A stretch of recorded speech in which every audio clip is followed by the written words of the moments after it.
presence of hospitals that are doing green work in their facilities and in their respective communities.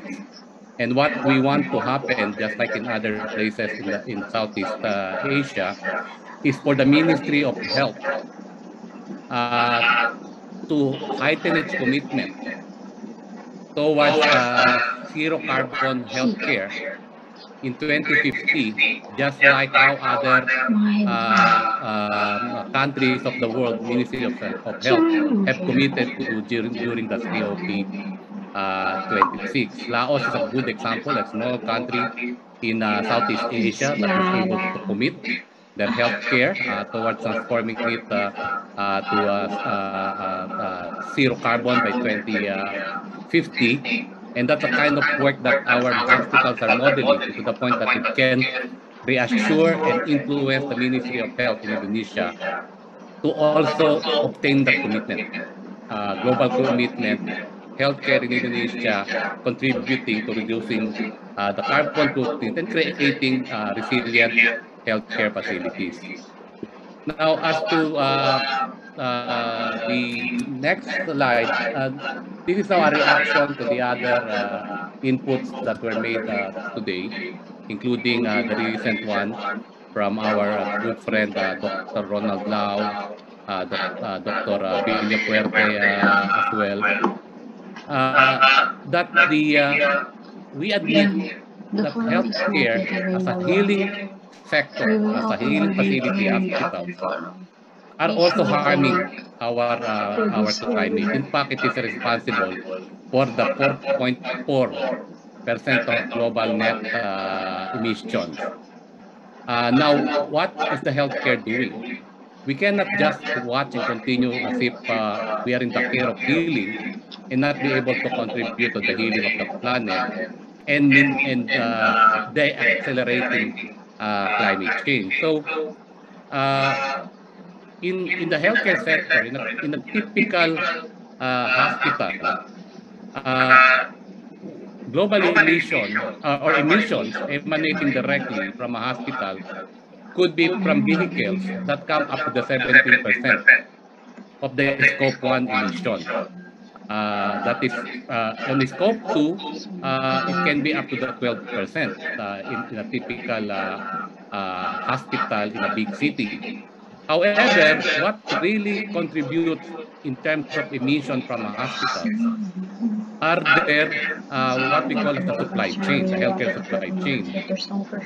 So if we want to transform hospitals to low carbon industry, the sector itself, what we need to address particularly are the production, transport, disposal of goods and services, including pharmaceuticals and chemicals, food that are being supplied to the entire patients in the hospital.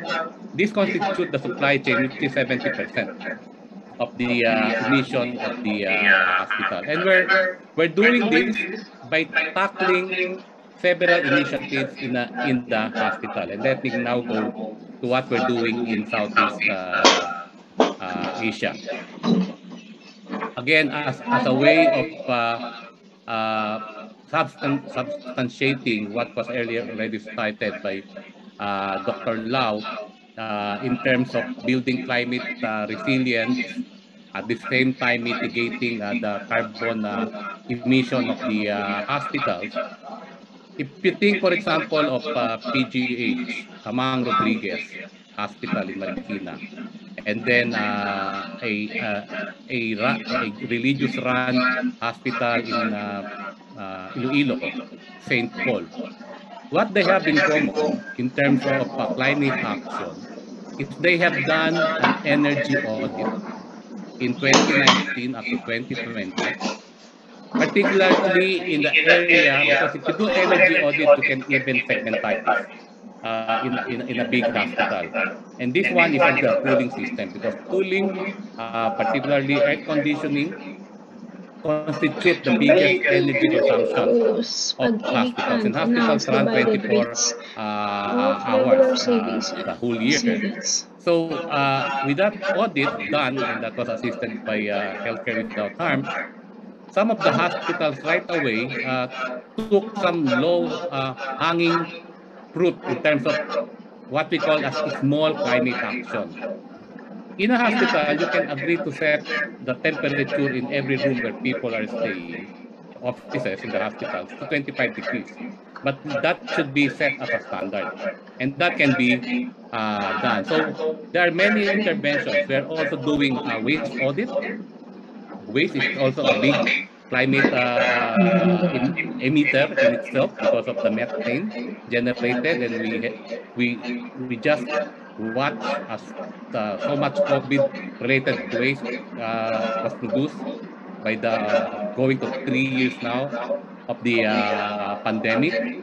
And by doing healthcare waste audit in the hospitals before and even now in the audit period, and again, we're talking about the big hospitals under the DOH that we assisted on this, they're able to improve their segregation, one,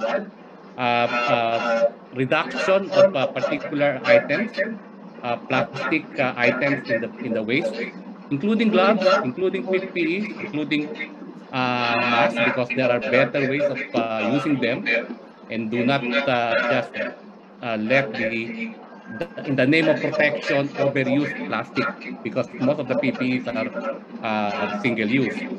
We are also doing intervention on procurement. And this is, I think, transformative in many ways.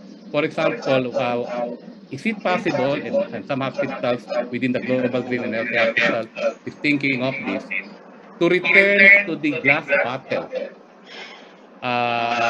to be used in the hospital rather than rely on single-use plastic that is utilized and thrown away right away after one use within the facilities.